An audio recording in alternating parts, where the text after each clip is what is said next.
Let's see. Oh, does Olivia have a new hairdo today? This week? No, No? no. Oh. But I did notice that you were the thumbnail for last episode. Yeah, and guess who picked it? You. No, YouTube. Really? The algorithm picked me, AI. I swear. There was, I don't know about it that. always gives you like 3 recommended thumbnails, but it automatically chooses one. 2 Yeah. of the recommendations were me, and only 1 was you, and it chose me. So just like to put Dang, that out there Ari. that I won. I won. So Everything's in like a cycle. So I'll wait till my Wait till it's your hairstyle and turn, everything yeah. comes back in style. Yeah. So, yeah, that's Just true. wait your turn. Well, I'm really happy for you, Charlie. Thank you. I'm happy for myself too. I know. All right, here we go. There we go.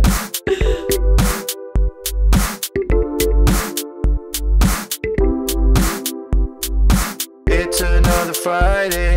This week I did it my way.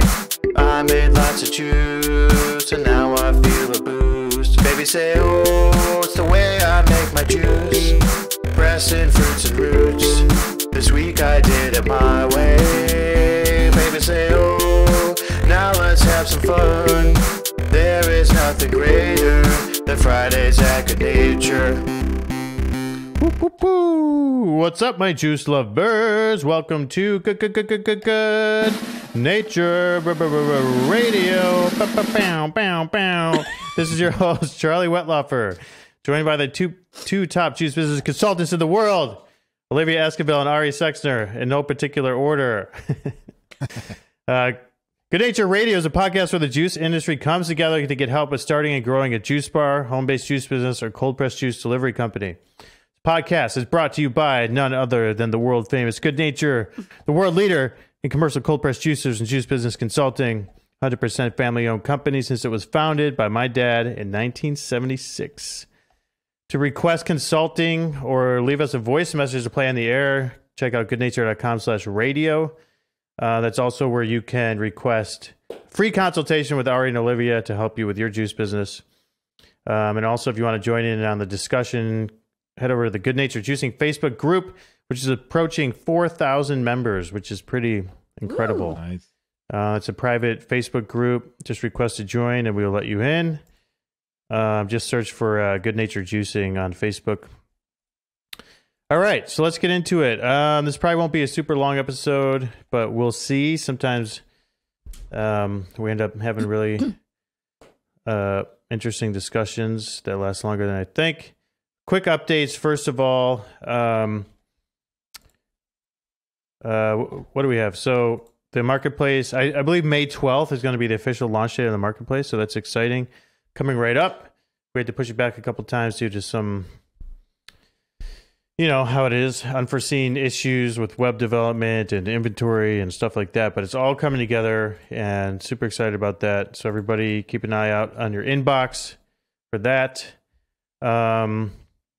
We've got a voicemail that we're going to play here soon about dealing with a certain type of recipe in the X1 Mini.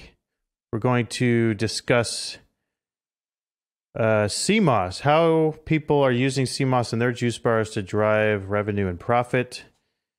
And also talk a bit about made-to-order juice. And then leave a few minutes for pro tips. So let's get into it. We have a voicemail from Natasha. Here, let me play it. Hey guys, it's Natasha from Empower Cafe in Indiana. I'm working with Olivia on some staffing issues, but I have a 2-part question for Chef Ari today. We have an X1 Mini, and one of our most popular juices is the Sunlight juice. We should be producing 24 12-ounce jars for our recipe, 27 pounds of apples, 12 pounds of pineapple, and 10 ounces of mint. However, we're finding that we can only fill the hopper 1.5 times per press versus 4 times for our other juices before overflow for this recipe. Do you know why this is happening? Also, we find inconsistency in the color of this juice. We're using Gala apples and cutting them because it feels like the grinder grabs them better. we're also cutting the pineapple into 16 slices. I'm wondering if we're doing too much cutting, if this is creating oxidation and altering the color. I would love to hear your feedback. I'm so thankful for this podcast and for all of the wisdom that you guys share. Thank you. Thank you, Natasha. Nice. So, Ari, you want to take a crack at that one? Yeah, I like it. It's a lot of good details in there for sure. So when you're troubleshooting recipes, the more details, the easier it is to kind of begin troubleshooting process. So I wasn't too sure about what she was talking about filling up the hopper. Is she talking about grinding the produce and then putting it in the bag 1.5 times? Or... Yeah, so I've noticed a lot of people, the way they measure recipes is they like fill the hopper on the X1 Mini, and that's how they measure. So like 2 hopperfuls, 3 hopperfuls, whatever. So that's usually what they mean. Okay. So yeah, I talked to her about this morning because she's a client of mine, and we were we're going over some of her recipes on things that are selling and things that are not selling, and she keeps selling out of this particular juice. It's her most popular juice. She sells it 3 times more than any other juice, but it's taking her almost 4 times as long to produce it. And it's a simple recipe. It's just apple, pineapple, and mint. But she's saying that when she's putting the ingredients in the hopper, it's creating overflow, so she's having to do several different, almost like mini batches of it. Yeah. So I'm checking out the numbers that she provided. That is slightly less yielding than she should be expecting. So number one, I would definitely check out the ripeness of the apples. That could be an issue if they're extremely ripe, slightly mushy. So you kind of have 2 different categories of produce.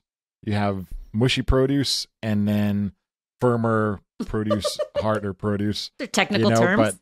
But the mushy produce, you kind of want to, don't gauge it on how many times you fill up the hopper, just how high you fill it, and so with firmer produce, you can kind of load that thing up all the way to the top of the pressing chamber. With mushy produce, you got to kind of find where you can fill it up to. Usually it's somewhere between halfway to 3/4 away. Also be sure to be using the batch button on the Mini because it's a slower pressing. So it'll give it time to actually drain the juice rather than pressing it too quickly to overflow. So those are big aspects. And the pineapple, the skin on that will actually help give the produce something to grab onto.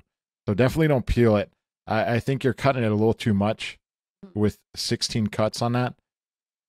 So remove the green crown and quarter that. And if that fits in there, that's good. Or maybe do 1 more slice on that at most. But you don't need to cut it down that much, and definitely don't peel it. So if you're still getting that produce really mushy, it might be a good option since you're, what's it called? Sunlight juice or something. Yeah. Yeah. Yeah. I mean, something to think about is maybe if she has an issue with the oxidization of it or it's changing colors, it might be that you're cutting apples and it's not touching the citrus right away, from the pineapple, the acidic element that keep it from oxidizing. So if you're cutting apples and let it sit there for a couple minutes, it could start beginning that process.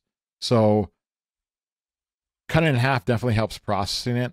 What I would consider, since it's called like sunlight juice, is possibly adding a tiny, tiny amount of carrot, just because that could definitely help with the color, make it more vibrant. It definitely would reflect the name sunlight juice with having a tiny shade of orange to it. It doesn't necessarily need to be a lot where you actually taste it, but the color would actually be nicer. Try not to cut the apples, cut them as you're processing. Don't cut them and let them sit. And try to get a little firmer apples if you can, and make sure they're not overripe if that is the thing you might be getting. So those things might actually help. Yeah, I told her that I remembered when you were in my shop a couple months ago or a month ago or so that for our big green recipe, which is apple, celery, spinach, parsley, and lemon, you recommended that we did the lemon first so that all the produce would go through and then kind of seep through the lemon and sort of help with oxidization and even just taste and brightening. And so I told her I was curious to see if you were going to say that pineapple would have the same reaction as lemon in that sense. Is it, is the pH good enough for that? Yeah, definitely. But I think it might just be, the cutting the apples ahead of time and having them just sit in like a bowl or container. That could start that process for sure. Well, the other thing she mentioned to me that she was doing, which I thought was interesting, is she's producing in the X1 Mini, and it's coming out in those 2-quart container, right? And then from there, she's pouring that into another bucket. And then from that bucket, pouring that into the bucket with a spout and then bottling. And I'm like, well, it's getting air with every single pour. That it's kind of like when you're baking and you're like, where did you transfer it 2 or 3 times? And you're like, where did all my batter go? Like somehow it disappears. I think that it's adding too much air every single time they transfer it from bucket to bucket to bucket to then finally bottle. But I just don't, I guess maybe the apples or sometimes maybe even the cutting is making her hopper fill up so much faster than her other recipes. Yeah. I really think if it's a color issue, that's a really classic recipe that a lot of people use. It might just be the apples just being cut and sit out, begin oxidizing. Be sure to mix it, grind a little pineapple and apple, just because when you juicing a mushy recipe, that's why I kind of suggested adding a little bit of carrot. Adding something that is a little bit firmer can actually help increase that yield because it will give the produce something to hold on to basically when it's pushing and just not extremely mushy. Got it. Yeah, that's a good point. In the apple cider industry, they actually have things they call press aids, which they add to the ground up apples to make them press better. So like a common one is rice hulls, so like the skins from kernels of rice. So if you think about what that would do, if you grind a bunch of apples and you add those, it makes it like a more fibrous mixture. So you actually get higher yield. And that's the same thing with like a mixed recipe like this, where, for example, if you just juice straight pineapple, you're not going to get as much yield from the pineapple as if you mix it with something more fibrous. So yeah, those are the notes I made is definitely leave the skin on the pineapple if you're not doing that. She didn't mention if she is or not, but don't remove the skin. I don't think cutting it more to 16 pieces instead of 8 is going to make a difference really in how it's grinding or yield, but this just is extra time and work, so I don't think you need to cut that much. And once you cut fruit, the oxidation process starts. So make sure you're not cutting everything for like 10 different recipes and then going back and then starting the juicing process. I would say just remember that while the press is actually pressing, you have time to be doing that stuff. Yep. And then my last note, whenever I hear people talking about like it's 2 hopperfuls or 2.5 hopperfuls, it makes me think they're not weighing it. And I'm not sure if that's the case here or not. Maybe, do you know, Olivia? I think she is weighing it. Yes, she is weighing. Okay. All right. Yeah. Then, nothing more to be said about that then. Yeah. It's really important. Just weigh the whole recipe and then just fill it up as much as you can based on how high that chamber is. And you made a good point, Olivia, about, switching the containers and everything. Very important is if you're doing a batch on the mini and you're doing more than a quart at a time, you want to make sure the juice ends up in one container, just so that you don't have to be precise when you're actually grinding and pressing. If all the juice ends up in the same container, then you'll have a consistent flavored juice. So you don't want to have in separate containers. And if you were going to do that with all these different containers, I recommend something that affects the quality of juice is being able to bring it out of that temperature danger zone as quickly as possible. That's what I was going to say. So having that paddle, it's called the magic wand or chill stick, where it's a water cooler material. You fill it with water and freeze it. It doesn't dilute the juice. You could have in that large container on the counter, have that in there. The juice will start dropping down below that temperature danger zone as you're preparing, and then just add all the juice to there. And by the time you're done, your juice will probably be ready to bottle.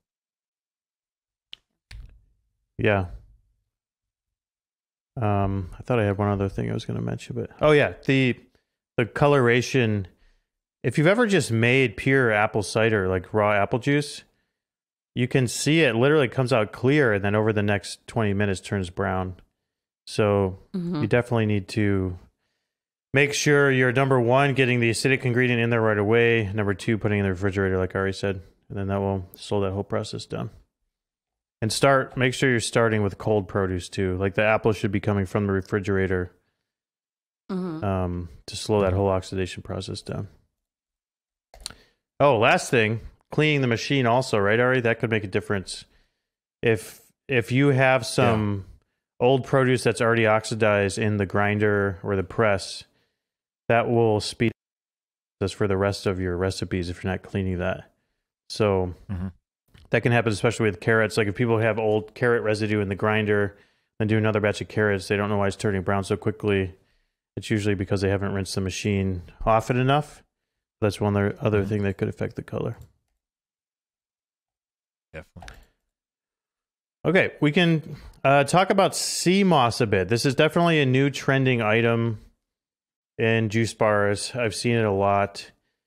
Sea moss is really interesting because it can almost replace taking a multivitamin with the amount of vitamins and minerals in there, except for a couple things that you find in a normal multivitamin. And I've heard it has really good qualities for both men and women, for different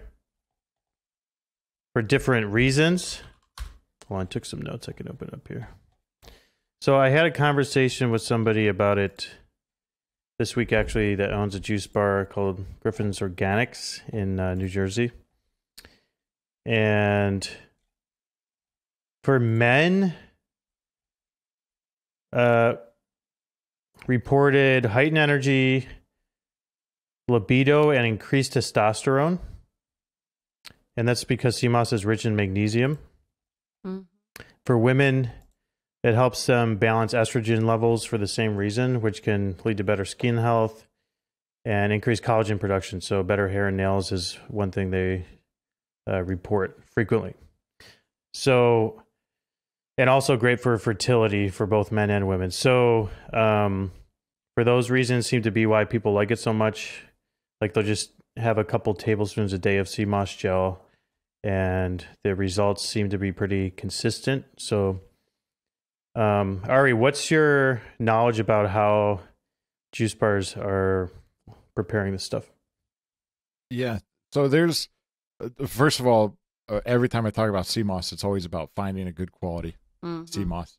You know, that's the biggest challenge. You don't want stuff that smells like bleach. You want it to smell like the ocean. Okay, that's definitely key for this. But there's two kind of standard processes that people do. Is one is wash it really well and then boil it and then blend it.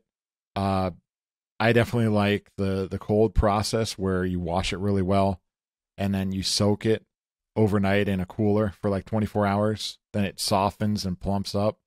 And then basically you just blend it with a water or any kind of liquid.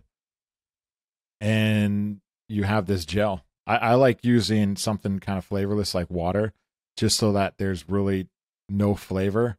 It just is slightly thicker to whatever you add it to. That's why it works great for smoothies. Works great in juices too, but it just adds a slight thickness to it.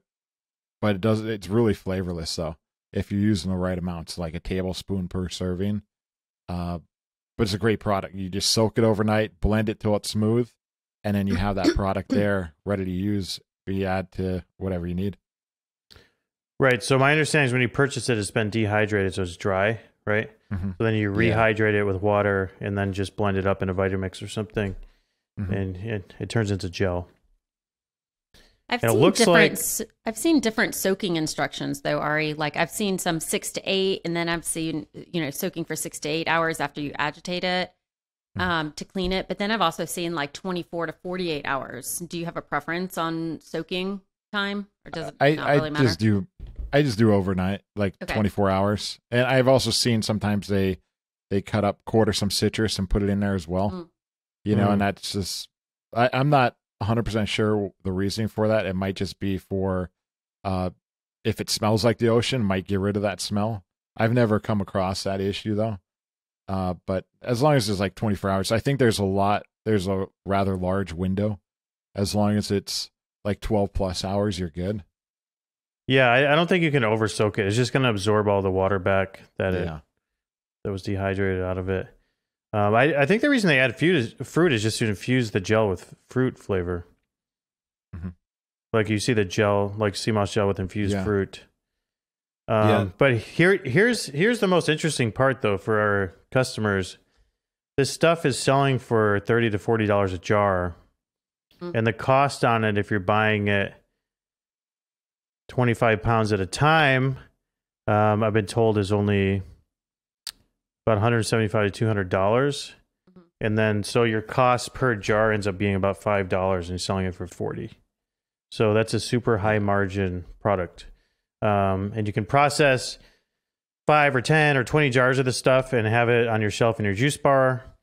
And people will buy it when they come in to pick up juice and stuff. So it's a good way to add a high margin product to your same customers that's also additive. Like they're not doing it instead of juicing, they're incorporating it into their diet. So I think it's a really interesting product for that reason. Yeah, one of the things that I've noticed is most of the ones that I see is coming from St. Lucia. And my fear has been, Charlie, since you've been educating us so much on, spirulina and like all of these things that we're digging into, and then we're realizing like 90% of it is crap and full of toxins. Yeah, my fear is that it's going to be one of those things that we're all like getting hyped on, and then we're going to realize it's all coming from some farm in China that's all full of toxins and it's being farm grown. So at least the provider that I'm talking to locally, he's bringing it from St. Lucia. I actually have some soaking in my kitchen right now, and I keep forgetting to get to it. It's been soaking for like a week. And I'm like, okay, well, I'm glad you said it would be fine. It's like in this huge pot. My husband is like, will you please get this out of here? I know, I just keep forgetting. But I need to turn it into a gel. But I'm seeing that some people, at least I'm reading the email from my purveyor, that the plain gel can last 30 to 50 days, but with the fruit infusions, he's recommending a max of 18 days. If the fruit is not simmered or cooked, it could be less. But yeah, I spoke to one of my clients who, was asking me about it. And I said, I first started hearing about it when Ari's second cookbook came out. And there's a recipe for it in there. And I have it like, isn't there? There's a sea moss recipe in there. I have it like earmarked on my coffee table. And I'm like, I've got to make it. And then since that book release, I've been hearing it more and more. And one of my regulars in the shop, who's this purveyor, actually is a distributor of it. And so I was talking to a client about it, and she was like, yeah, I tried some the first day, didn't even promote it, just put it out in my fridge, sold $750 of it on the first day. Didn't put it on social or anything. And I was surprised because I was thinking that it would probably be one of those products that we put out that requires a lot of education. A lot of education, right? That's what I would assume as well. Yeah, but it seems like people are learning about it. I don't know if I'm not on TikTok, so I don't know if it's going viral somewhere on TikTok or where it's coming from, but I'm definitely seeing people selling it without having to push it very much. So I really recommend that something you look into. Could really be fun for the summer. Yeah, I kind of like it too, that it's not like it's a kind of a trend where it's getting real popular. But I mean, if you're from Jamaica, you kind of grew up with the stuff, and people have been doing it for so many years. There's all these it's been around for a long time, and a lot of people swear by it. Yeah, I noticed that too, because when I started researching it, a lot of it were obviously island people. A lot of Africans use it. Like it's definitely seems to be bigger in the African American community as a start. Most of the purveyors that I found have been African American too, or island people, and I'm like, oh, okay, this is legit. Like, give it to me from an island person. Don't give it to me like from middle of like Minnesota. But it does seem to be like similar to how like we've caught on to matcha and boba and all that stuff. Something that has been done for years and years and years in these islands. And so that does make me feel a little bit better. I just hope that it's being sourced responsibly, and that we as people pushing it out to the masses are really researching where it's coming from, making sure it's a clean product. Yeah, apparently if you're getting the stuff from a good source, you'll actually sometimes find little sea things in Sea it, like little creatures? shells and like Yeah. snails and stuff. Yeah. Oh, good. That'll make me feel better. Yeah. Like little mussels and clams and stuff. Cool. Let's see what else we got here. Okay, there's one thing I wanted to discuss. There's some discussion about made to order juice on the Facebook group. And so also this is going to be my pro tip for the day, is about how to approach made to order juice. Basically, you need to think about it more like making espresso versus making drip coffee. Like it's a whole different undertaking, and it takes more work and more planning. But if you can pull it off, it's a really great and high value product, just like making espresso versus selling someone drip coffee. And these discussions I often see in the Facebook group of people complaining that made to order juice is too much work, it's not practical, it takes too long. And I think it's because the mindset of coming to it, there's still this sort of lack of education in the juicing industry that, oh, it's just juice. You just put stuff in a machine and it just makes a juice. Whereas you look at cappuccinos and lattes and espressos, people already know it takes work and you need like a barista to do it, right? But that's not how people see juicing. They just think, oh, it's just a juicer. You just put the stuff in, just makes the juice, but that's not the case. So if you're looking to make made to order juice, I definitely recommend the M1. That is the machine that's built to make made to order juice, because of all the way the whole grinder and hopper removes just by twisting it off. You can switch between recipes in a hurry if needed without rinsing and washing the machine. You can also do it with the X1 Mini, but on the X1 Mini, the dirty parts of the grinder, like the base, do not come off, so you do have to rinse the machine in place. So we've seen it successful in Virtue Juice Bar in Vacaville, California. We have a video about it on our YouTube channel you can check out. The title of the video is How Virtue Juice Bar Offers On-Demand Cold Pressed Juice. If you want to search for it on Google, also try to remember to put a link in the description here. But I also saw someone complaining that even if you do everything right, it still takes 3 minutes. And like 3 minutes is not that long. The average wait time at Starbucks is 3 to 5 minutes. So I think if you're trying to make juice faster than 3 minutes, you just need to be selling bottled juice, where you can process a bunch of it on the X1 and have bottles of juice there. Or you could do centrifugal juice, which takes a couple minutes. But if you really want to do the best, like think of this as an Italian espresso machine. You need someone that knows how to do it, knows how to use the machine. You need to process it in order, and then it can definitely be successful for you, and you can charge more than a bottle of juice for it. So I don't think 3 minutes is a bad wait time. As somebody who studies wait I don't times either. in my juice bar, I mean, that's about the time if during lunch that it takes to get a smoothie. You know, Right. by the time you get the ticket, you get your blender, you pour your liquids in it, you pour, all of your add-ins, and you put the blender on. Sometimes you have to run it 1 or 2 times, which is a 60-second cycle. Get your plastic, pour it, call the name, put the straw in it, call the name out. That's 3 minutes.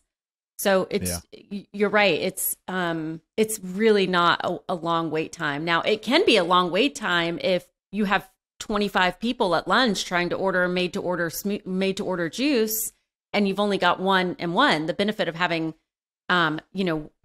a smoothie at lunchtime is that, you can have different containers. And so I can cut down Right. wait time by having, even if I've just got one base, by having different containers ready and having them prepped, ready to go on the machine. But so I could see where at like a peak time of lunch or something like that, where 3 minutes starts to add up if you've got several people in line.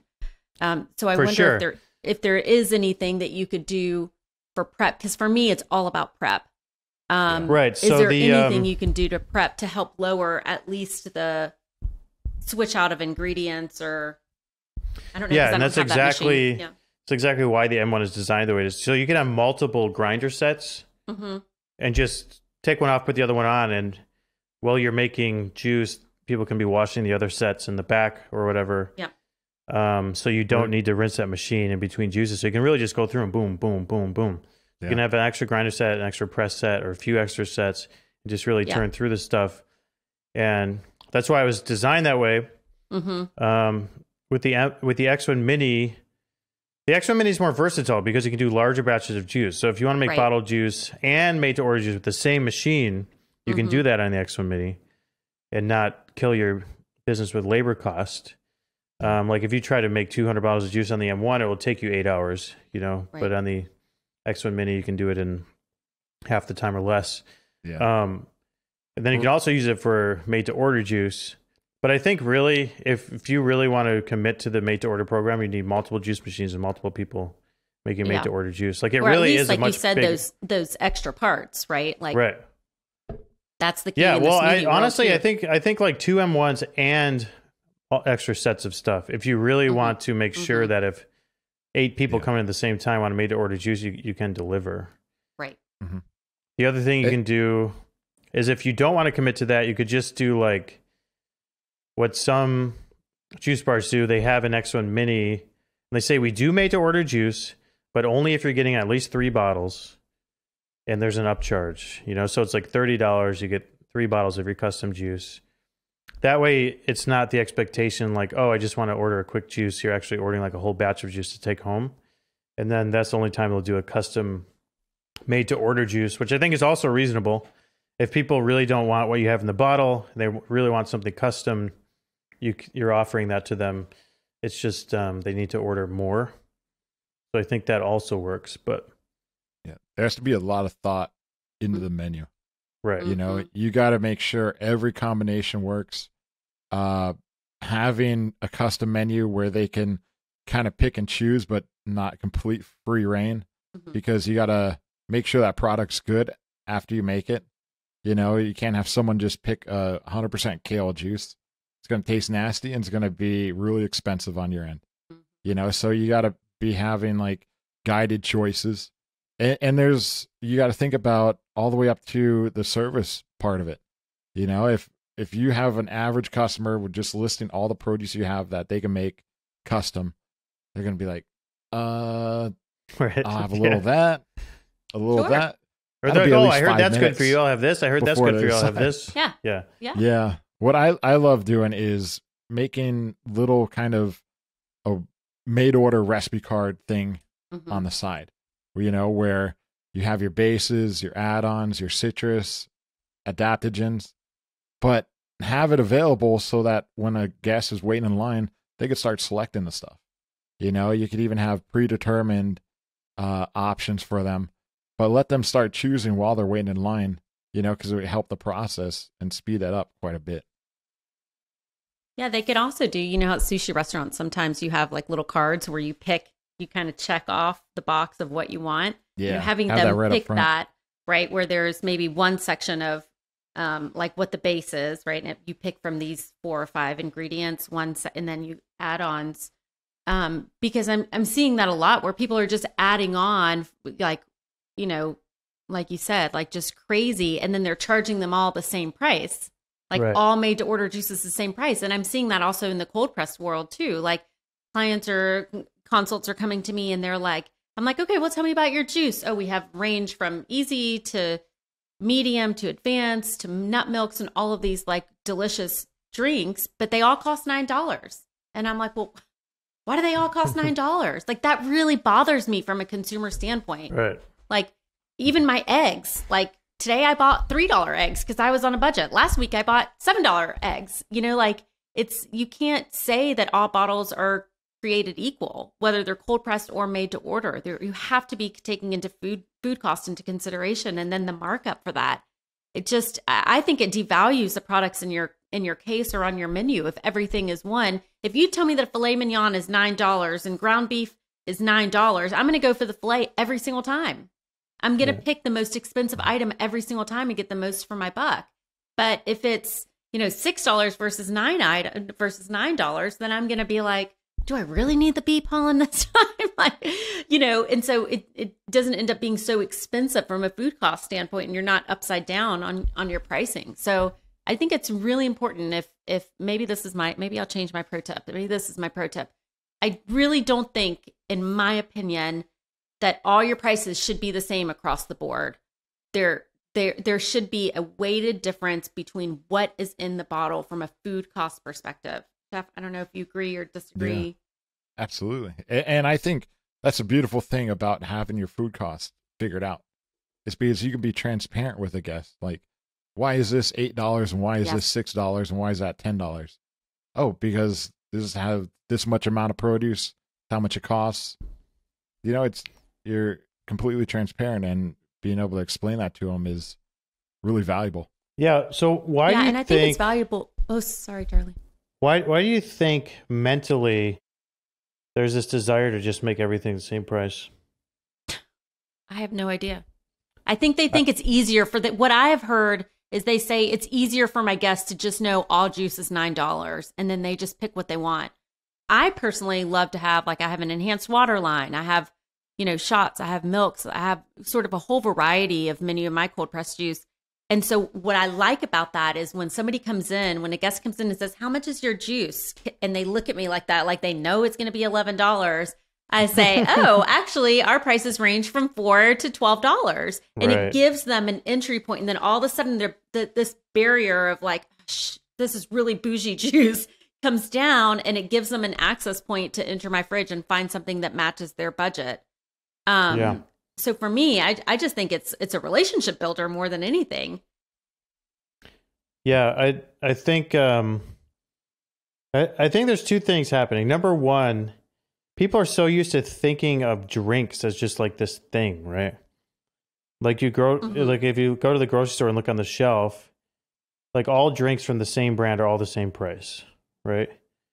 Or you go to like a restaurant and all drinks from the fountain are all $1.50 or like something. But juice is really not a drink. It's like a, I don't want to say a meal because I don't think of it as a meal, but it really is more than a drink. It's like a custom formulated culinary beverage, sort of like a, go back to the coffee analogy.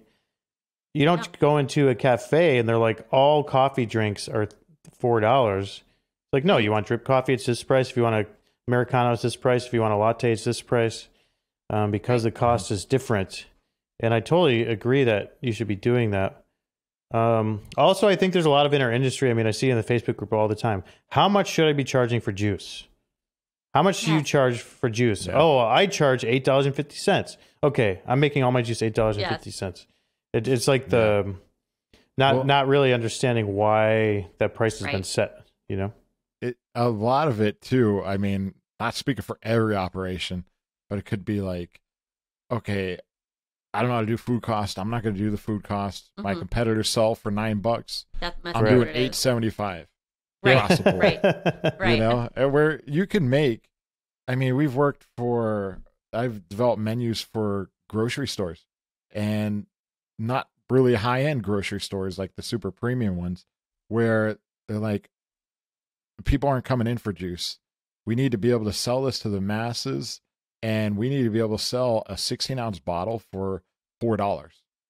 You can hit that, but if you're not doing the correct food cost and figuring out what items you need to put in there to actually make that hit the proper food cost, you'll close your operation very quickly. I would venture to say that this week alone, 60+% of the people I talk to have all their juice priced at one price point. I think it's that high. So this is your calling. If you have all of your juice price point one price, please call Ari and Olivia so that we can help figure out really, because they're gonna end up upside down. So we can help figure out what your chef can help you figure out what your actual food cost is. I mean, I'm going through and I'm like, what's your food cost? And they're like, well, with label, labor, cap, bottle, like, no, that's and not produce. food cost. And I'm like, no, what is your food cost? Food cost. And they're like, but don't we need to include all those things? And I'm like, those things are great to know. Yes, you should know. I want to know if your labels are $1 a label. That's concerning. Like we need to edit through that also. But just I think what we is talked your about food that cost? before. There's a difference between Yeah. food cost, cost of goods sold, Right. fixed cost. There really is Right. a substantial difference there, and you need to look at them all, but in different Yeah. for different reasons. Like first, you Yeah. need to know, how much actually you're paying for the ingredients, and then you need to think, okay, then with packaging included, what price are we selling for? What's our margin? And then finally, you look at, okay, are we making money at the end of the month based Right. on our expenses and labor costs with this margin? So you do need to look at it all, Right. but not when you're trying to figure out food cost. Yeah. And even something as simple as having different prices for your juices Mm-hmm. actually looks good on the menu. Mm-hmm. Mm-hmm. You know, when I was in culinary school, a lot of culinary schools, they have classes where it's just on menu design. I think we did Mhm. like 3 weeks on just menu design, and it has like, I mean, we talk about, you know, where your eyes go and Mhm. shuffle through the Mhm. menu, like you look diagonally across the bottom, then back up at the top right, and then where you place your high profit items on a menu. Yep. But just having different prices looks a lot better than just having $9 straight down, you know? So Yeah, and that menu design is a lot of what I do. And so, like, for me, I think the perfect scenario is going through recipes and food costs with Chef Ari and then coming to me so that I will always say, okay, what did you figure out with food costs with Chef Ari? Okay, this one is a 22%, this one is a 35%. This is how we're going to put it out on your menu. We're going to place it here. We're going to put a box around it. It's going to be on the signs outside. Like, we should always be pushing towards the most profitable items in your store. So everybody in your store should know what those are. When you ask Sally at the register, what's your favorite juice or smoothie, she should not be telling you what her favorite juice or smoothie is. She should be saying what the most profitable juice or smoothie is. And call me dishonest, but that's the way you make money, right? I mean, 90% of the time, they're going to go with whatever the recommended thing is. And so we should, all signs should be pointing towards most profitable item. Hopefully you don't have anything on your menu that tastes terrible, right? That you don't feel bad about pushing, but everybody should know what juice is expiring what we need to get out the door, what the sale price is, what the discount price is, and what the most profitable is. I think a lot of it too is, don't you feel like at farmers markets, a lot of people start at farmers markets, and when you go up to a booth, it's like everything is one price just to keep it easy. I find that a lot at farmers markets. So I don't know if it's just carrying over that I would just way. like to say about the telling me what's your favorite thing. I wouldn't want my staff to lie and say my favorite is this just because Oh, we we told them to disagree. sell it that day. I mean, can't they say I recommend this without saying it's their favorite, Yeah. you know, or something? Like, I don't know. I have a big problem with asking staff to actually lie about something. as long as they're not saying it's gross. Yeah. That's where you order something, be like, Yeah. you know, be like, okay. You tell Yeah, the I mean, manager about that? My problem with Yeah, staff it's is funny like, when you ask a waiter about something, like, well, honestly, it's not my favorite. I wouldn't order that. It's like, Yeah. whoa, that's, Or when you don't like, it even even ask feels their weird. opinion. Even as a customer, when you ask them and they answer that way, you think like you shouldn't be saying that. yeah. The worst is when you don't ask them and you order an item and be like, I That's not wouldn't very order good. that. I'm like, oh, geez. Okay. Yeah. Yeah. I don't know. I I- have no problem telling my staff what to push. But then No, again, I'm not saying you I shouldn't also, tell them what to push. I'm saying literally the words, this is my favorite, when it's not their favorite. okay, well, That's all wordsmith I'm it. saying. Wordsmith it to be like, Well, that's what I'm saying. Like, Olivia if they ask what says your the most favorite profitable juice is. No, you could say like, what's your favorite? They could say, well, I recommend trying this one. This is Yes. whatever. Then they're not literally saying this is my favorite, just lying. Good one. This I- makes me the I- most money. Yeah. Olivia gives me My the most best- profit share My on. favorite. I guess I just don't like the culture you create when you ask employees to lie. I don't think it's good. Then you're creating this culture where everyone knows they're lying about. I don't know. I don't like it. What do you think, Ari? Yeah, I mean, as long as they tell the manager, the owner, that they're not into that product, I mean, I think that's I don't know. I What's that? definitely feel there. I don't have a major opinion on it. I mean, if there's Mhm. something they don't like, I think they should definitely tell their manager, the owner of their Yeah. operation. No, I'm not. Okay, I'm not saying. I'm literally just talking about the question, what is your favorite, and telling them to lie and say something's their favorite when it's not, because it makes more money. Yeah, Like I think I was just exaggerating on saying that. But what I'm saying is that I think everybody in your juice bar that works for you should have an open enough operation that people know what costs the most, what costs the least. I mean, when my girls at the front come to me and they're like, Olivia, I want to do a new smoothie, and they bring me the recipe, I make them food cost it out. I give them the tools to food cost it out. They bring it to me and they're like, it's $7.25, and I'm like, it's a lot, like we're gonna need to come back and figure, like what can you tweak to make it more profitable, right? And so they start to learn the process. But it's just like when you go fine dining and they're really recommending the special, because guess what, the chef got that special right on some sort of rebate from the purveyor, or they hire a freaking sommelier that has a fancy pin. Yeah. Like this, all just to sell you super profitable stuff. Sure. Like there's no harm in it. Yeah. Like when you go to order, like, hey, could you want to start with some whatever? Right. And they recommend an appetizer. Mm-hmm. Yeah, that's totally fine. I think the best hospitality managers are always driving that home to their staff. Like, offer them this, offer them that, offer dessert. And also it drives the tips up for the servers too, which, is good for them as well. So it's like the same thing nowadays with the modern POS systems. If you recommend something to add on to the order and they add it on and then they hit the 20% tip button, you just made an extra 50 cents or whatever, So I think that's also important. Cool. All right. Pro tip, go. Cool. So my pro tip is on knives. Knives you should be using in a kitchen. In terms of like a juice bar, healthy operation, or any restaurant in general, don't buy an expensive knife. You want to get a cheap knife, okay? You want to have something that's solid for an actual chef's knife where you do most of the cutting. You should never pay over $20 for that. Really? I even get packs of 2 for $20. The plastic handle, because you don't need anything fancy.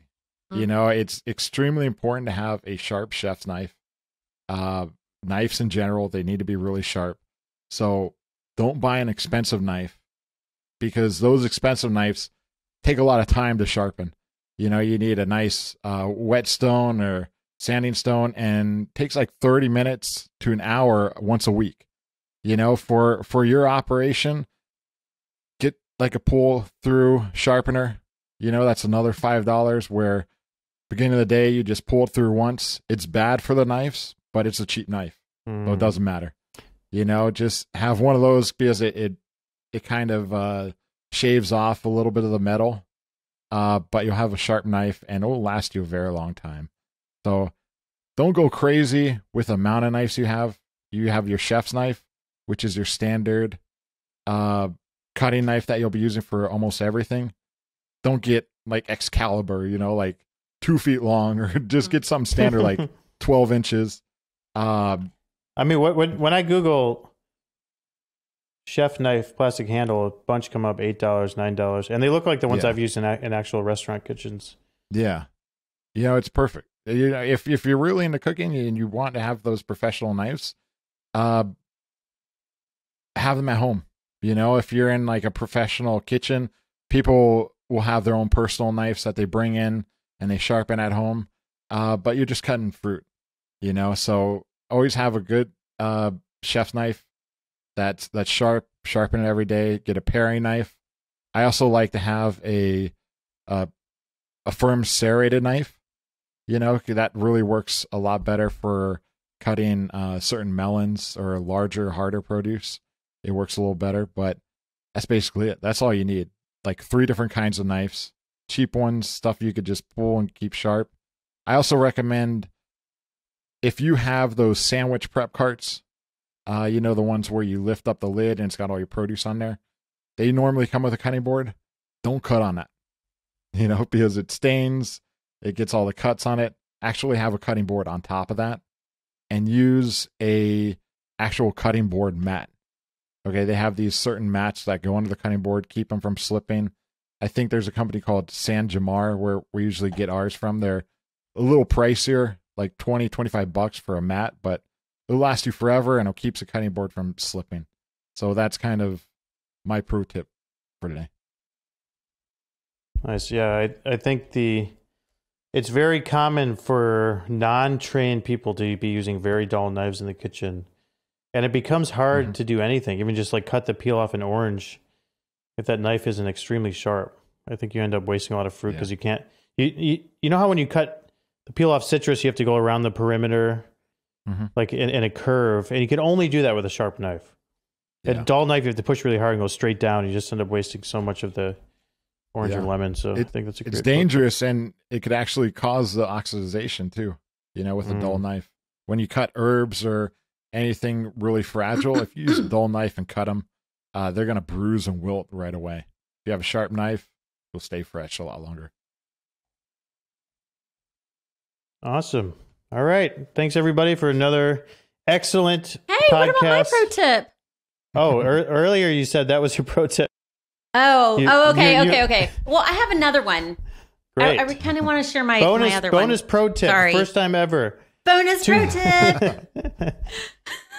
BOGO pro tips. Okay. Last week we talked about switching over for spring and summer menus and getting ready for higher volume for smoothies and bowls. And that resulted in a lot of conversations and me getting some behind the scene Zoom calls of people's freezer situation. One thing that I'm noticing is make sure that you're taking, when you get your frozen produce, if you're getting it from a purveyor, it probably comes in a box and then in a bag in that box. Make sure you're taking them out of those boxes, breaking down the boxes and recycling the boxes. Don't try to be storing things inside of boxes. That takes up way too much space. And then the other thing I'm noticing is when people are prepping for a new space or opening a new juice bar, they're doing a great job thinking about fridge space, but they're doing a terrible job thinking about freezer space. And they have very, very, very minimum freezer space to work with for a smoothie and bowl situation. So again, my favorite freezers are the under counter ones to use at the smoothie station, and those would go great next to the sandwich prep station that Chef Ari was just talking about. But I've run into this problem before too. Freezers and fridges are really expensive. So you may find that you just don't have enough space. A great backup option is to just go to Lowe's or Home Depot and buy one of those white reach-in freezers for back stock of frozen items. Because you can't run out of freezer space. Like just saying to a guest, sorry, we ran out of bananas or we ran out of acai because you don't have enough space to freeze them is not acceptable. Selling out, in my opinion, is not a good thing. It means you're not prepared enough and you don't have your procedures in place to run efficiently. We should not be running out of things and selling out of things. So usually those freezers cost, I don't know, are they like $500 or something like that at Home Depot? Yeah. They're just like ones that people have in their garages sometimes. You probably find used pretty easily as well. Yeah. So I'd really recommend if you're in a pickle for freezers to be doing that. You shouldn't be portioning out smoothie recipes in Ziploc containers. That's just causing too much prep. You just need to find appropriate larger containers for your frozens or store them in the bags that they come in, and then, produce as you go. Yeah, I love it. I mean, those boxes are big sometimes. Oh, they're so definitely terrible. take it out of the box. Throw the bag in a freezer. You can fit so much more. Yeah, I kind of like having a two-step kind of staging area for the frozen produce. I look at the smoothies I have, the ingredients on it, and see what kind of container I should be using for that frozen product. Like a 6-pan, 9-pan, 3rd pan. Right. And then I'll have those containers up front. Mm-hmm. And then an area in the freezer with backups for that. Yes. 1 or 2. Yeah. And then everything else in bags. But definitely boxes and freezers are difficult. So I'll usually keep like a bus tub of like frozen blueberries, a bus tub of frozen strawberries so that I can quickly scoop it out with a quart container to refill my smoothie station. And then the acai, as soon as the acai arrives, those are ones that sometimes we do keep in boxes. That's the only thing I really like to keep in a box. And the pitaya, because they're a little bit softer, but we pop them, crack them, get them out of their individual package and dump them into a bus tub.